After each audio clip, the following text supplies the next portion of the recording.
paper magic will survive like the heat death of the universe, and will... Oh, it's a smuggler's copter. Would you like to crew this? And then it crashes because they don't understand arithmetic. All your cards belong to me. 2 minutes into macing him in the eyeballs, I switched to pepper spray. He's like, it's all right, refreshing. And went back to the mace. Magic is dying. I'm done. Selling everything. I might be a hoarder. And I yes, don't have the crayons or glue to explain this to you right now. What, are you gonna die twice? Oil will be worthless before magic cards will. well, okay, Dr. Man. That's Mr. Dr. Professor Jason. Hello, everybody, and welcome to another edition of the Brains, the Storms, the Breweries, all the good B words. Corbin is absent this week, which means that you have me as your substitute teacher, bus driver, / waiter, / Aquaman, / dog lover, / podcast herder. I am Douglas DJ Johnson, bringing you Brainstorm Brewery with Cass Lynn and Jason Alt. We are here to talk about Amsterdam, we're here to talk about Legacy, we're here to talk about a lot of different things in Magic the Gathering, but most importantly, our card prices. I didn't think Amsterdam was that good of a movie. It had an ensemble cast, but it was just so overproduced, and nothing really good happened. The score was mediocre. The score was mediocre. How dare you? It was. I identify with David O. Russell because everybody finds him difficult to work 3-1, with. or was it what was the score last night, Jason, for the hockey game? 2-1, not great. Or unless you're referring to the 5-4 loss my beloved Coachella Valley Firebirds suffered at the hands of the Hershey Bears, which was the real game last night. For the second time in a row, the Coachella Valley Firebirds made it to Game 7 against the eventual champs, the Hershey Bears. So, come in, Penguins. I assume they're the Penguins affiliate. Maybe they're the Flyers affiliate. Anyway, congrats to the Florida Panthers. You got to give the Stanley Cup to Roberto Luongo. That's a guy who deserved to hold the cup. So, congrats. Plus, a Canadian team hasn't won since 1993. That streak has been unbroken. That's very funny because Canadian teams should be better at hockey. And they lost to a team from Florida who was threatened with relocation several times over the last 10 years. It's very funny. It was the funniest possible outcome. Okay, so for those who aren't familiar, the Panthers won the first 3 games, which is very funny because winning 3 games in a row is very funny. Then they lost 3 games in a row. And that's very funny, too, that the Oilers managed to claw their way back into the series and all the Panthers had to do was win 1 game. And then, just as Connor McDavid was breaking a bunch of Wayne Gretzky's records, he didn't do last night and his team lost. Ooh, so good. Which is very funny. As a comedy fan, when sports are very funny, I enjoy it a lot. So congrats to the Florida Panthers for doing the funniest thing possible. Winning. Where's my bottle opener? We've had this conversation on this cast before where I can't find my bottle opener. It's not nice. I found one. I bought extra bottle openers so this wouldn't happen. There is your trademark censor of the YouTube video. That sound. We synced that up pretty nice. That was real. Do people think that wasn't real? I don't think people think Corbin is real anymore. He's just a figment of everyone's imagination. When's the last time Corbin did plane this? Went down on his way to Amsterdam. His plane went down, actually. They crashed over the ocean. Water landing. He was eaten by a shark. Speaking of funny landings. Well, part of him was eaten by a shark. I don't think a shark could finish all of Corbin. No. Especially not with that glass glaze all over his It's like, forehead. look, I eat license plates sometime, but I'm not going to eat this dude who's full of glass. That's where I draw the line. I'm a shark, not an animal. I found a Buffalo Wild Wings wing with glass in it. How do I call a manager? Hey, was this supposed to have glass in it? I'm just asking. God, that's an old reference now. Well, if you don't get that reference, maybe you should pay $20 a month, which is as little as $4 or $5 an episode, to have access to the after hours, which is all the stuff that you actually want to hear. Because nobody wants to hear our finance advice. They want to hear us mess around. That's what the after hours are. They were very hilarious. The ones that are going out next are peak comedy. That's a good brew. Can I be real with All you right. guys? What's that? I don't listen to the after hours. I just thumbs them up. If I say something that gets me canceled, I get out. I'm out of this industry if that happens. It's fine. I don't think you will get that. canceled by the industry. What? I don't think it's going to be... You're not going to say something that's going to get you canceled by Magic people. Right. I mean, I do all the time, but... Yeah, I mean, like the second time I met you in person, you handed me a sticker that said "F this industry," and I put it on my deck box. It's pretty funny. Actually, speaking of my deck box has been collecting stickers. For those who are watching on YouTube, you get all the good stuff. We have a Himawari sticker. If you remember our guest Rodney Bedell, I got some weird Pikachus. I got the "Fuck this industry" sticker, but I had to cover up the fuck part because I play Pokemon sometimes. This industry. We have a strange Care Bear with green mana in its stomach that someone who sold me Korean counterspells mailed me, and then we have the Williams Steel Erection Company Incorporated, given to me by the Erection heiress herself. The erection. The Aristocracy. I got that, and then I have a bunch of stickers from all of our friends at Coalesce Apparel. We got Casual Magic, Ristic Studies.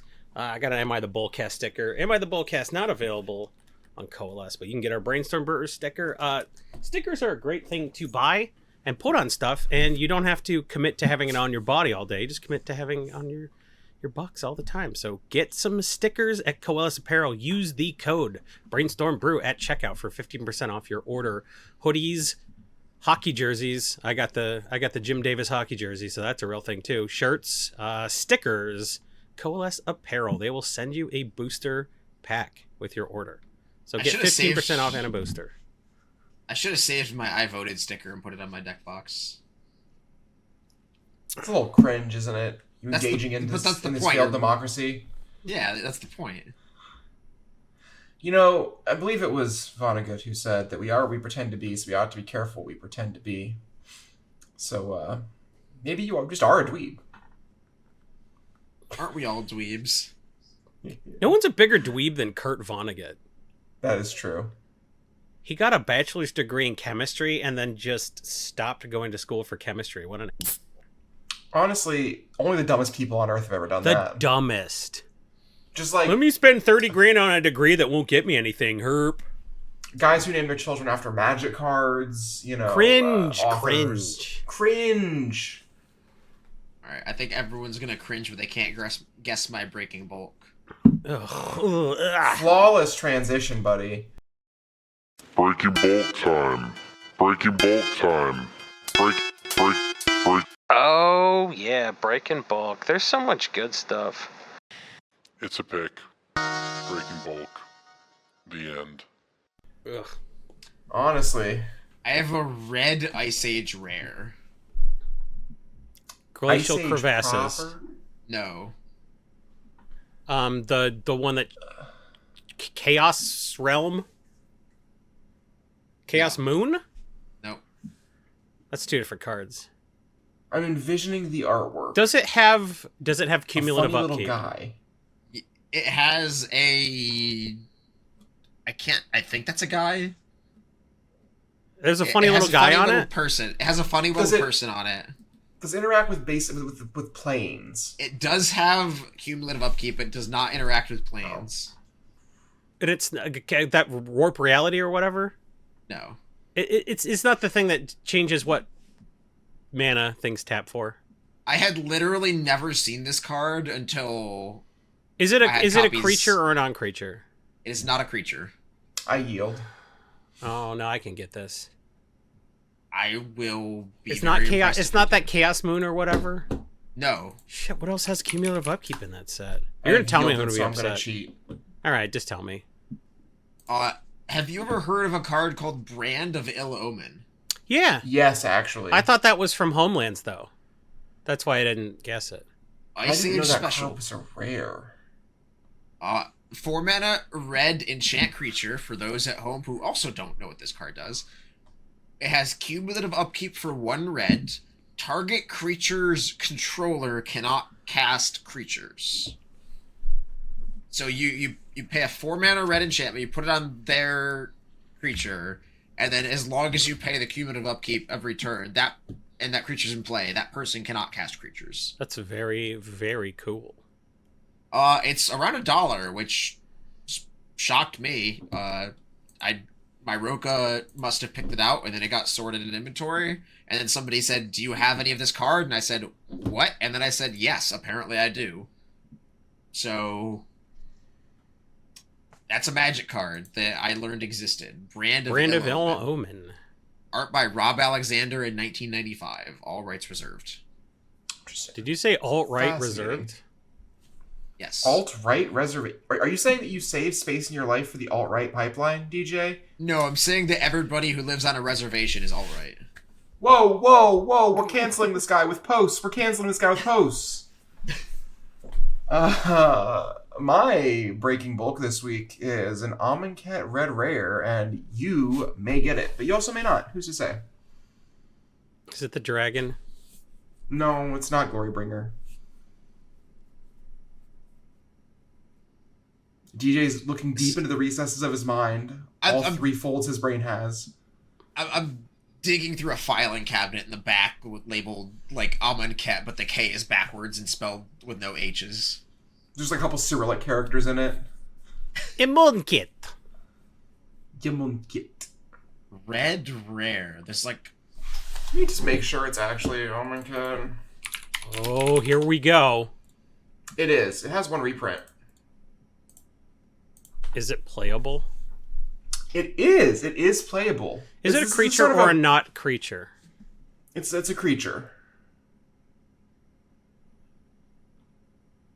Harsh Mentor. Soul Scar Mage. It is Harsh Mentor. Damn it. Notably, But yeah, kind of that hot makes- new sideboard tech for Nadu in Modern. The card is only around $0.25 right now. There's a buy list for 22 cents for the Lord of the Rings version. Regular version's a little bit slower to catch up. It was an LTC Commander. I did not know this card had a Lord of the Rings version, and I also did not know this card was... I do not think this card is going to be worth anything long term. However, the Pro Tour is this weekend, and I believe that we will see a reasonable number of these in the sideboards of Jeskai Control, maybe even Ruby Storm, to beat Nadu. And this is the kind of card that I will pull out of my bulk this week. It might hit $1 or $2 because of the Pro Tour, and so it's sort of a breaking bulk week. It is worth pulling, technically.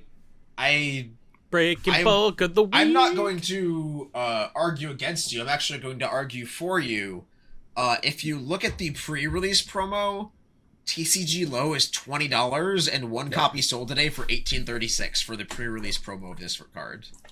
The regular just pack foils are like $14 low now.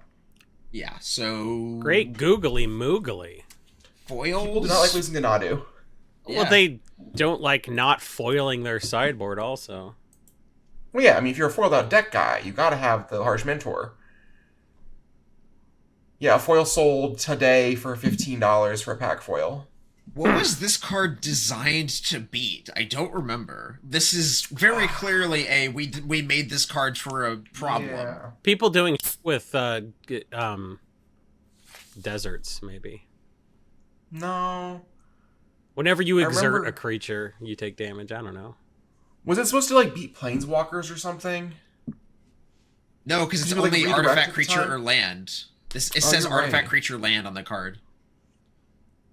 It's This not came even out right enchantments. after Kaladesh block? Kaladesh, Aether Revolt.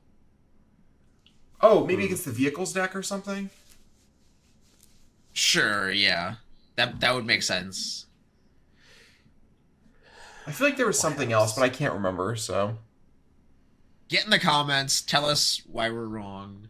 Get in the Or comments. Or don't. That's also fair.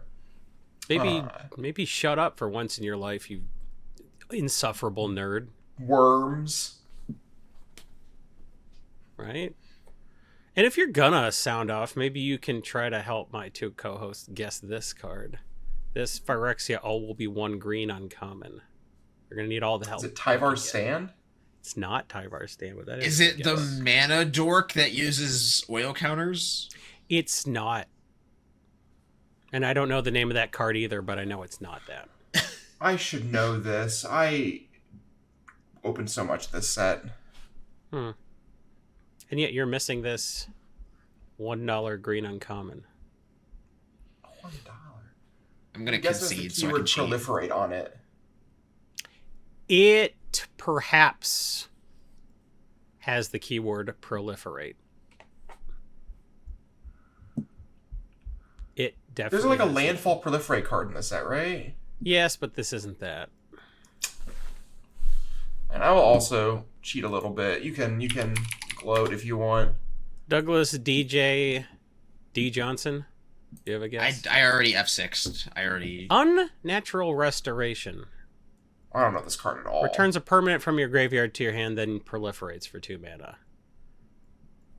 Very useful. People are starting to put this in Ixhel, Scion of Atraxa, Glissa decks. But interestingly, we are going to probably see more of it in Cleopatra when that comes out. Cleopatra is just another green-black deck doing green-black deck stuff. You know, it feels very Amonkhet. Cleopatra, the exiled pharaoh, does. So Assassin's Creed is whatever. Some people really seem to like it. So people will be building, I guess. I don't know. If you want people to come into Magic, I saw multiple people in the Magic subreddit today be like, hey, I like Assassin's Creed. I want to get into Magic, but there's no precon. So I had to be like, have you heard about EDH Rec? Yeah. No precons for Assassin's Creed is a bit peculiar. Well, like, I'm not complaining that we don't have another bunch of precons to have to deal with. Like, I'm not upset about that, but, like, it does... It's for the least enfranchised player. So maybe there they should have the most starter help. decks. 60 Those are card the starter decks? The 2-player 60 card starter decks, like there was Lord of the Rings. Like there was the AON and Oh, yeah. Okay. Sauron decks. Yeah, Sure. they have like exclusive cards to them, it looks like. I actually can't tell. Yeah, I believe these cards are exclusive to those starter kits. There's a lot of them. But as always, could be- go on EDH Rec, be see wrong. what is in all those decks. Because we've had Assassin's Creed Commanders spoiled for months. So people have been building the decks on their deck builders. So they haven't necessarily started to buy those cards 100% of the time, but they have been saying what they're going to buy. So there's quite a bit of data for all those commanders on EDH Rec. So if you're looking for stuff that could go up on the basis of people building those, they're already sorted by popularity. With Ezio Auditore di Firenze being number 1. And Leonardo da Vinci being number 2. And that's they're very popular relative to the other ones. So if you liked Assassin's Creed, congrats. If you didn't, you probably won't build one of the decks, but like at least you will know what people will be buying from you to build their Socrates Athenian teacher deck or whatever. Here's my biggest question about this Assassin's Creed set while we're on the topic. Will any of these cards see modern play? And if they do, like if any of these cards will, they have to be like the best things to pick up from this set, right? Like, Oh, for sure. any it'll cards be in like this set that will see 4 of play. The It'll be like a Animus. one rank situation. Yeah, not obviously not as bad, but it'll be a situation where they create a card that is uniquely difficult to reprint in a regular product that will like a Rick Steadfast Leader issue. Yeah. Because there are a couple of cards in here that are interesting for that. Most notably the Sinu Keen-Eyed Protector. Like that card has the right stuff going on to be a potential modern player. Obviously, it's just a rare, and it's probably very fringe, so it's not a big issue. But if there just like happens to be a single 2-mana legendary creature here that goes with some Mox Amber combo deck that we missed out on, that people figure out later, it's really annoying. It's really where I'm at with it. I'm This just set being modern noticing. legal is bizarre. I'm just noticing Sword of Light and Shadow and Feast and Famine getting reprints. Yep. Also, Reconnaissance, now in modern. Yeah. Weird. Also, first foil printing of that card, I think, in this set. Correct. No, there was one Co- in a secret layer. Cover of Darkness is in this set? That Temporal one Trespass, needed it Conspiracy. so bad. Wait, Haystack That's is just not... surprising. Haystack's not a new card? Isn't it? It is. Yeah, it's a new card. It's in the reprint section on EDH Rec. That's weird. You should fix your site, dude. Oh yeah, let me get right on that with my programming skills. I'm joking. I'm just joking. I'm just joking. Now say you're gonna kill the president.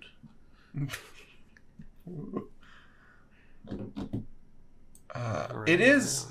Correct me if I'm wrong, but aren't 2 of the serialized cards just in English? Because there's 4 in the set, right? There's Da Vinci, Cleopatra, the Pirates, and there's one other one, right? Ezio? I think it's all historical figures. Oh, so it'd be Socrates, Da Vinci, Oh, Cleopatra, it's Socrates, and Mary Read and Anne Bonny? Yeah, those ones are in English. Having one of those be in English is very strange to me when like the whole thing's supposed to be dead languages. English is a dead language because the internet is in English and the internet is dead. Yeah, for sure, man. I don't think you believe me though. I don't. That's okay though. What if this Excalibur card is good? That'd be funny. It would be a 12 mana playable card, which would be very funny because there are definitely Scion of Draco decks that would love to slam one of these in there.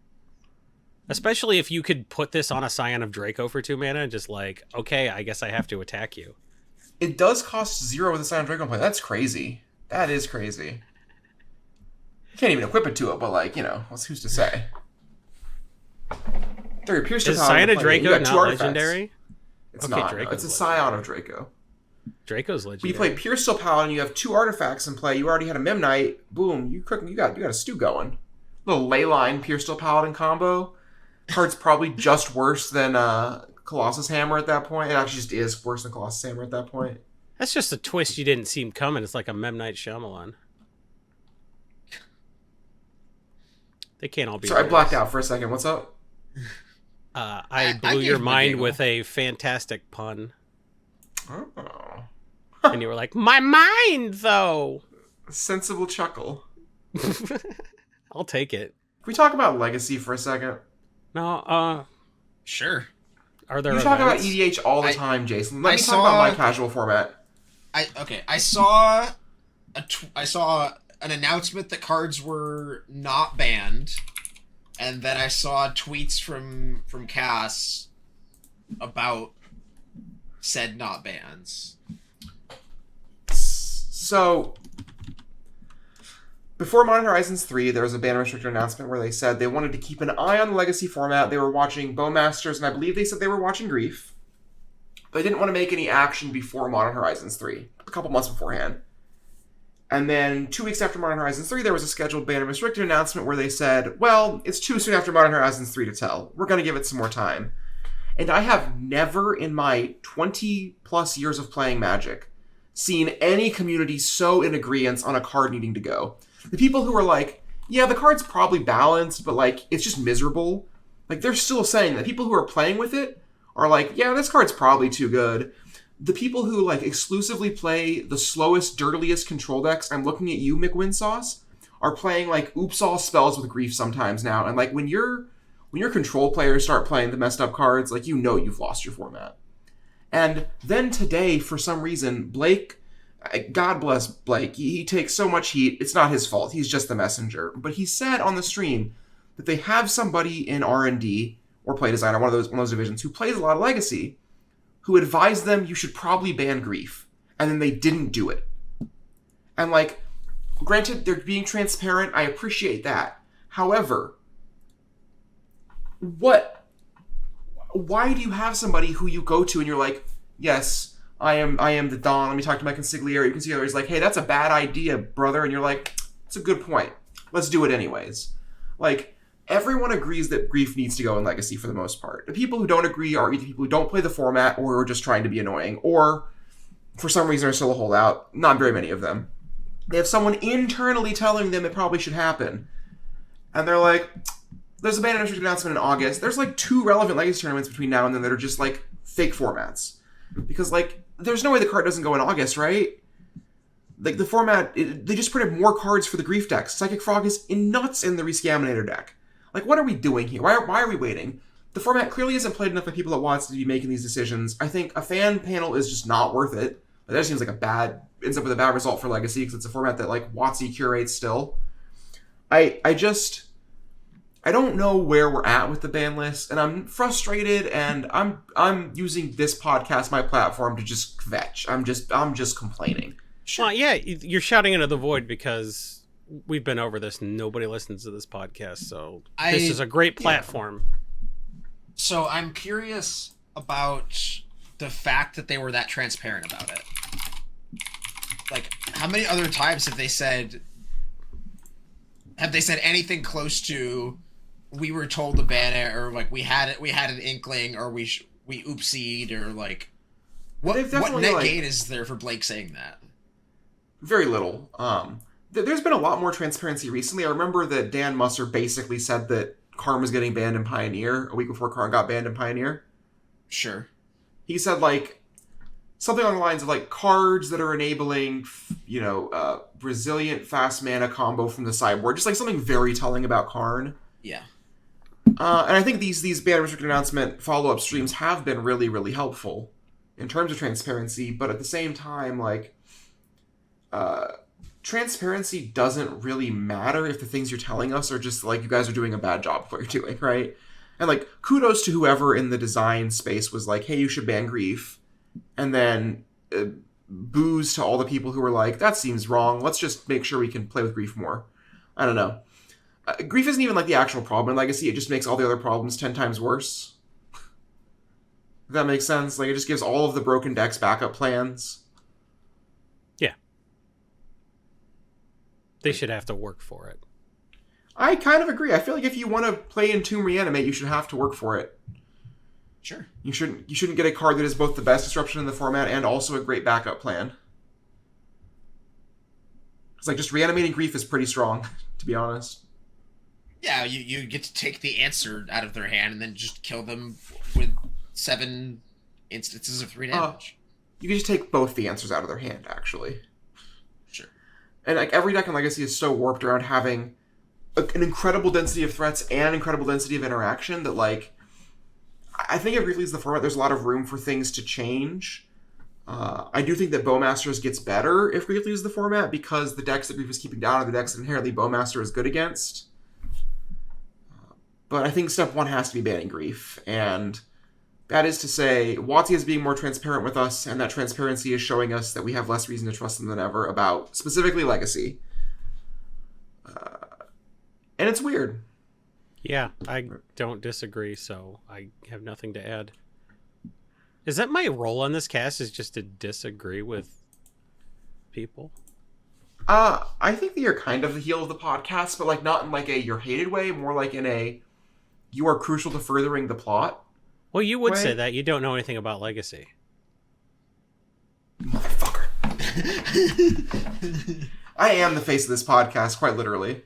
So, speaking of Legacy, the oldest format of Magic, and speaking of Jason being a heel, let's have me be Corbin's heel and talk about Standard while he's not here. Oh, because perfect. that's just something that will emotionally damage him. Okay. Doubly so because he started listening to the podcast somewhat recently, which, little golf clap for him. I don't believe that. So, I want to talk about Murders at Karlov Manor, which is the not well-received standard set from early last year. Everybody, cowboy hats, yes. Detective hats, no. Hey, DJ, you said Karlov Manor. It's Markov Manor. Oh, my apologies. At Murders at Olivia Volderin's Manor. Is that better? Wait, did you say it? Did you say it right and I pretended to correct you, or did you actually say it wrong? I just said the opposite of what you said, but I don't know which one's correct. Cut all of this, JJ. No. Shove it in This is after actually hours. this is a good bit. Okay, that's Leave it, coward. I want to talk about Murders at Karlov Manor. Yes, Karlov Manor, not Markov Manor. As in Boris Karlov?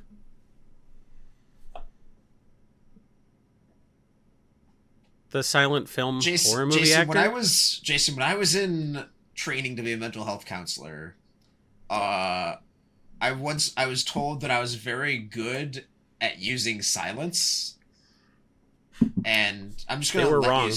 I'm just gonna let you sit with that. They were wrong because I will just fill the silence with more humor. That's what I The bring. problem with silence is that a certified yapper like Jason and a certified yapper like me, we'll just yap. You created an opportunity Yeah. I'm using let's talk about Larry silence David some more. to only do none of the podcast. We should talk about Larry David some more. I bet Larry David like- plays Magic. I've never tried to do his voice before, but I think it did pretty well. Now I kind of just want to say more things like Larry David. My pick of the week, you won't even believe it. Tremendous. You start every sentence strong, but you kind of do taper off at the end. You need to like add a little bit less rasp near the end because he kind of does like. freeze voice I up a need to little add bit. less rasp. You think I need to add less rasp? Yeah, Have need to you bring it heard up a little Larry bit at the David? end. I have. Mother thinks I haven't heard Poppycock. Larry David. So the thing about Murders at Karlov Manor is that it's actually at a very high power level when you discount some of the more egregious things that should have rotated out of standard under the old system. Is that what we're getting at today, DJ? I was going to bring up the fact that I think there are a lot of cards in the set that seem underpowered right now.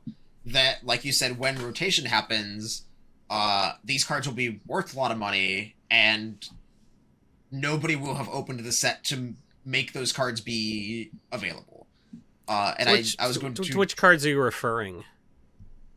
I was going to draw a parallel between Crimson Vow and Wedding Announcement is specifically the card I was thinking of. Like Wedding Announcement and is it Bloodthirsty Adversary, the multi-kicker card? Mm-hmm. Like those cards reached very, very high price highs when they were flavor of the month in standard. And I don't know exactly what in Karlov Manor will be worth something because I'm not good at Magic the Gathering and I don't play standard. But if you are Let me somebody that Babe Ruth it. is good at Magic the Gathering and does play standard, I think Corbin. this is a very important set to look at Just kidding. for next year as the sets before it rotate out. So I'm looking at the it set seems right now. like there's a lot of value already tied up. We have an entire 10 set of dual lands, first of all, that are two basic land types. Let's look at the parallel to Crimson Vow that DJ was talking about. After standard kind of popped off and those cards got expensive, the ones that weren't in Doctor Who hit $20, and those lands are way worse than Surveil lands. That's the they're also harder to black white.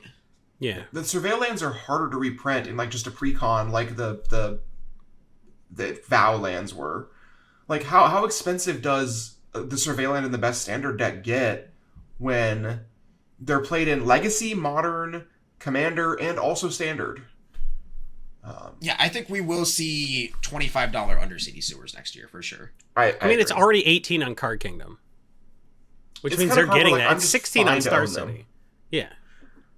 Non-land cards though in this set, because I think there is still room for especially mythics in the set to be worth something. Okay, well, Delny is already like 17, and Vein Ripper's like almost 30, and Massacre Girl's 10. So where's But the none of those growth? cards are the cards that I'm thinking of. Okay. So Vein Ripper's worth something because of Pioneer, almost entirely. Delny does have some pretty strong synergies with cards in Standard, especially things like Inti and Rona, who will still be around if the deck playing those cards becomes playable. Although actually it does lose the channel lands, which is probably a big blow to it. So this is my live reaction of me going through the cards in the set, right? Conspiracy Unraveler is a card I've played with in Standard and Reanimator decks, and it's quite powerful. I can see something like that being good. What about Doorkeeper Anzarag? Thrall? Doorkeeper Thrall is a card. I don't think Anzarag is playable at all. Doorkeeper's not mythic. No, but it's rare. I'm just going through the set. I think Case of the Stash Skeleton is a deeply underrated card. It's seen a little bit of play in Pioneer this season, and I think it's got standard legs. Archdruid's Charm is another card that's like, it's got room to be $10, I think. That's the second most played card in EDH, so you'll have some help there too. Well, speaking of EDH, like Voha is down to like $5 or $6. Yep. And that is a card that you can't even open in booster packs. It was a pre-release promo. Because all the Voha players have switched to Nadu. One thing worth noting about this set is it's possible that in a more powerful standard season, less powerful standard season, the more base level interaction gets powerful. So like, No More Lies could hit like $4 or $5 pretty easily. Oh Do yeah. you think War Leader's we had- Call goes up from its current almost $10? Probably. I think all the cards for it mostly survive rotation, right? Well, we had Dovin's Veto be $4 or $5 too. Yep. And No More Just Lies is because a lot of better in standard. standard than Veto was. Insidious Roots is another card that's, you Yeah. know, kind of overachieving in EDH. And I think like my last one of these is World Souls Rage. It has proven to be incredibly powerful with the spelunking Aftermath Analyst engine. And I think that deck doesn't really lose that much to a rotation, and the power level of that deck is already very high.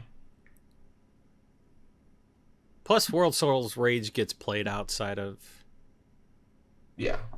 Because, like, it's just a dumb landfall card in a lot of decent landfall colors.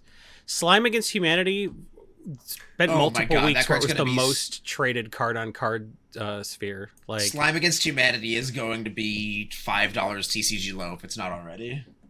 well, it's like $2 TCG low. So, like, if you think it's going to be more than two, and anybody who wants them is picking them up 35, 40 at a time. Right. So, Slime Against Humanity is a great card that was never bulk, but make sure you don't sort through a stack of bulk from this set. You pull out those slimes, baby. I'm actually curious. Play booster displays for this set are $85. I believe distro cost on that was over $100, maybe like $95. So people are taking a loss just to move these? Yeah, which is to say that, like, I don't think you should go buy a bunch of boxes for $85. But at the same time, I feel like there are worse places to park your money if you're interested in buying sealed product. Because if the set gets good enough, the surveillance are like 5 or 6 per box, right? Based on just like the raw drop rates. And the cheapest one's like $4 or $5, but like... Right. And if the cheapest surveilland is $8 at some point, I feel like these boxes are actually just like good to have.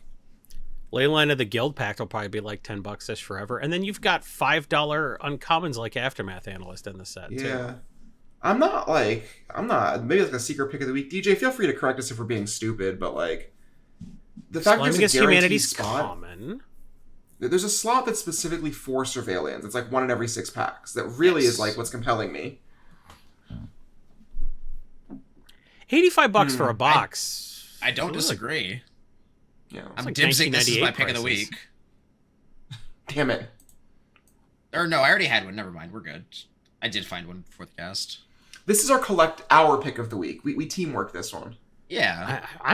I'm looking at this set now with a less critical eye, and I'm seeing all the $1 mythics with like a lot of upside, and I'm seeing a lot of the fact there's 10 surveillance in the set, and there's like $5 commons. Also, and like, I think yeah, go ahead. There's not an unrealistic chance that you can find these boxes for this price or cheaper on the secondary market. Right? Like, if there's just like somebody like a Facebook group who's like, got to be 10% under low for this Karlov box that that my extra Karlov boxes my store has. You got me thinking about this. Yeah. There aren't too many gigantic stinkers in the set. There are a couple. I mean, a lot of the mythics are just complete duds. But it doesn't take a lot for this set to be reasonable.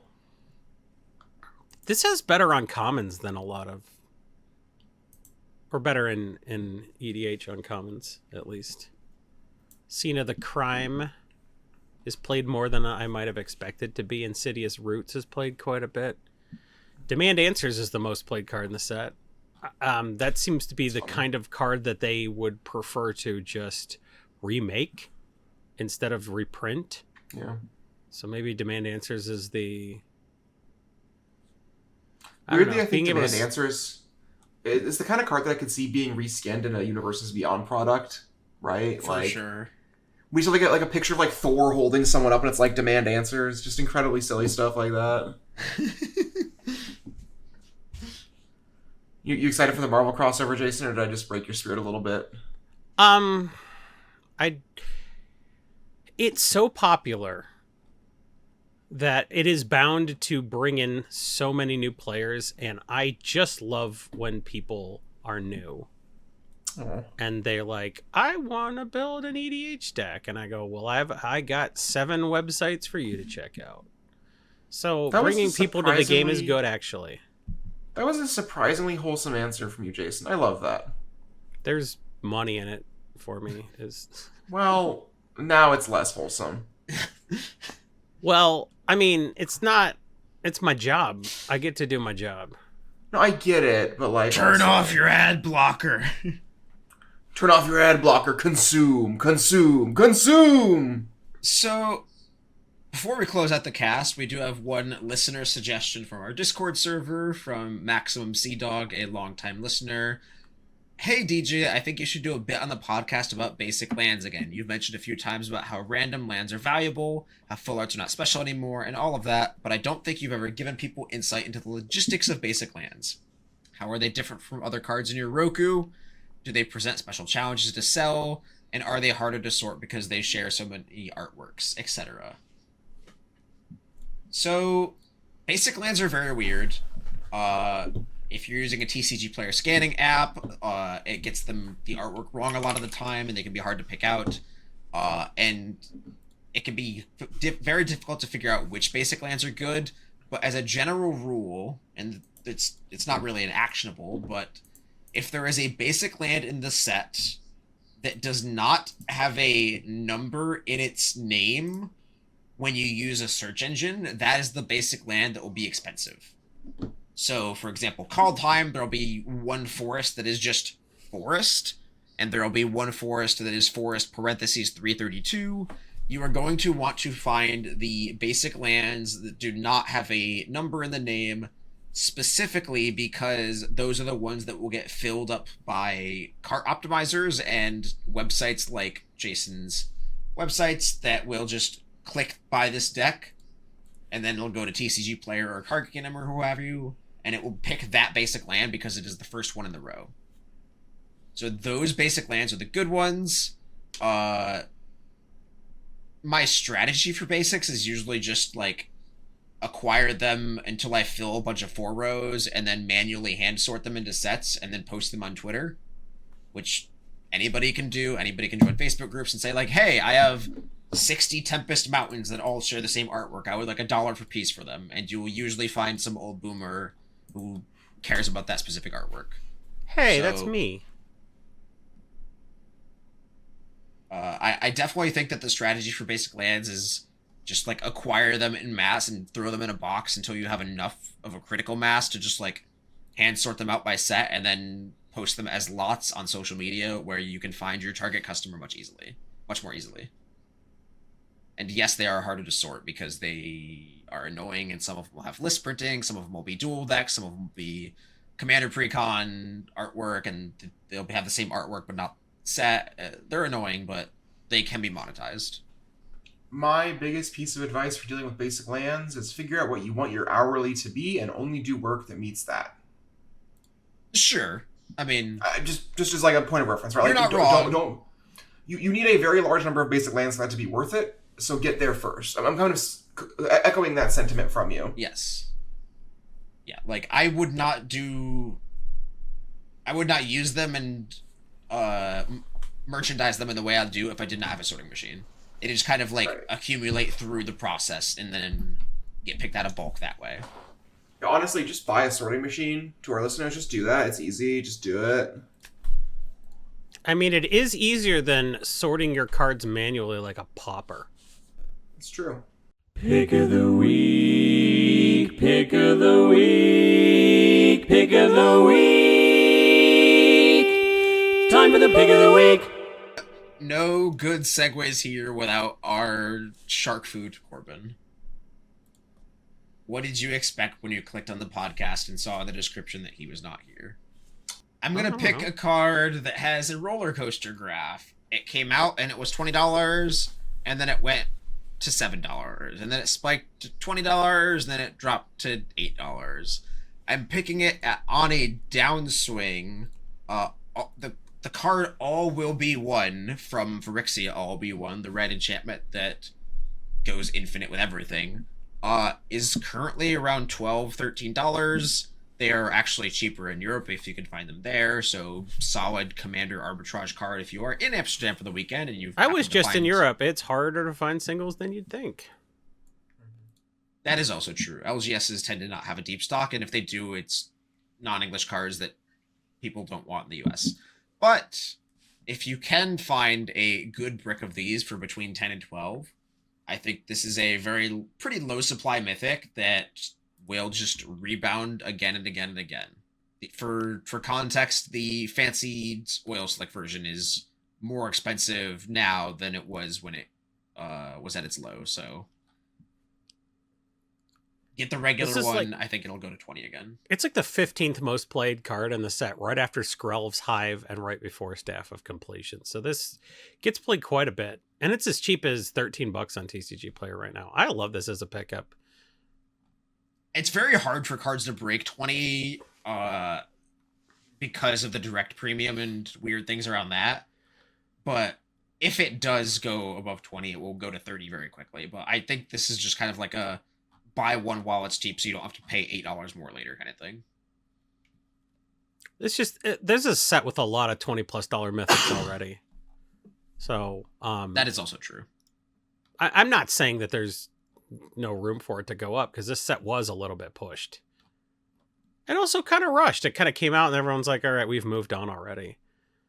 So like, I mean, take a look at why don't you, as homework, go as deep on the list of cards in this set as we did on the podcast for Karlov Manor, because I think there's a lot of stuff here that like seems real interesting and you're like, huh, that's only $5.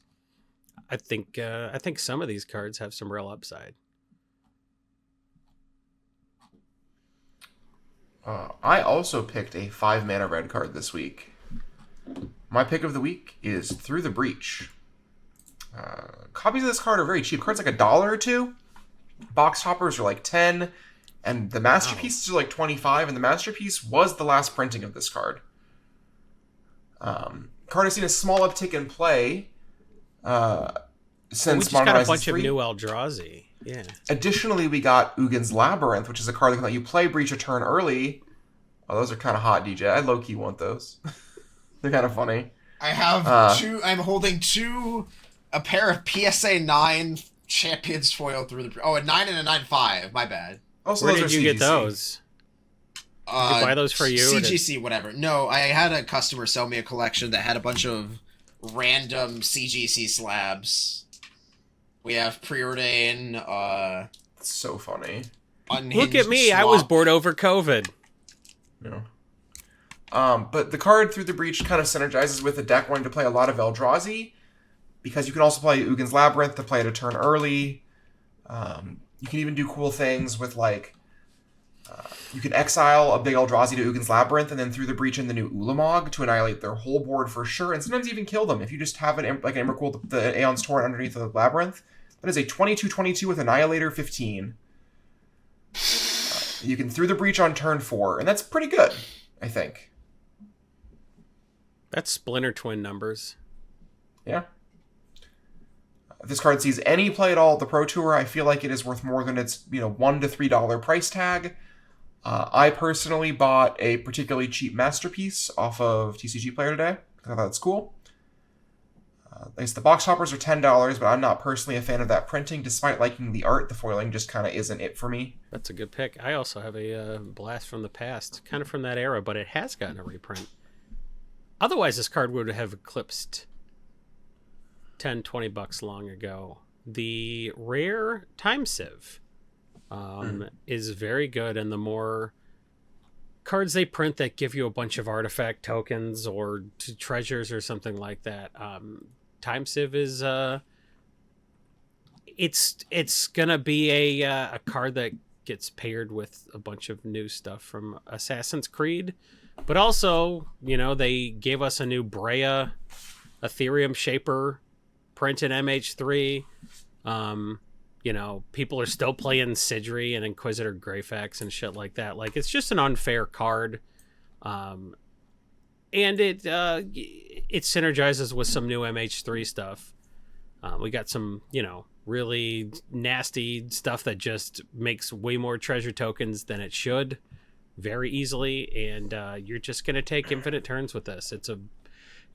Hopefully it's a card that just says, hey, I demonstrated that I can take all the turns. Do I win? Versus, hey, I made the game take 45 extra minutes. I do kind of like a combo that just says to people, we're done. Because I like being done. Let's pick new decks and shuffle up. So get your time civs under $5. They are available at that price. And that price is not correct.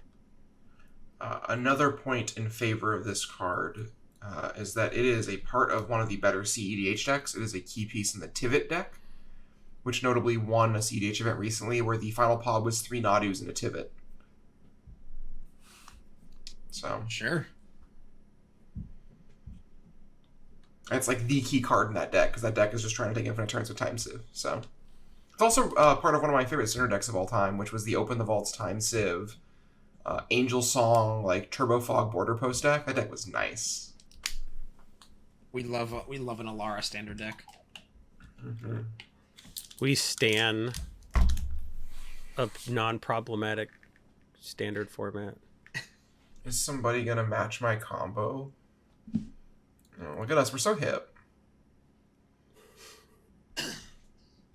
My I'm hip 30 hurts. now. Oh, you're 30. Oh, wow. You're 30.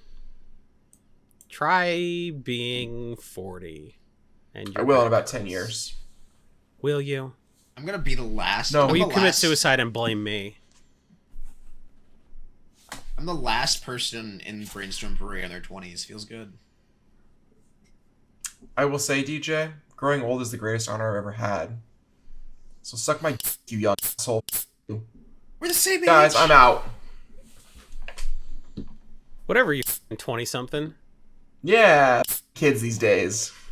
Thanks for listening, everybody. This has been Brainstorm Brewery. Brainstorm I'm your Brewery. very hungry host, Cass Lynn, joined by our Hungry youthful host, DJ Douglas Johnson, and our decrepit hip pain host, Jason Alt. It's been a wonderful episode serving you, our fans, the voracious listeners of Magic Finance tips, tricks, and turns. And thanks to those of you who've gone to patreon.com/BSB and given us as little as $1 a month, which is 20 or 25 cents an episode, to go into our Discord and tell us, hey, thanks for recording without Corbin. I really, if I see his name is not on the thing, I'm going to click. Please donate to Corbin's family's GoFundMe for his shark attack in the waters over Amsterdam. Yeah, Right. you get it. It is a The closed waters over casket. Amsterdam.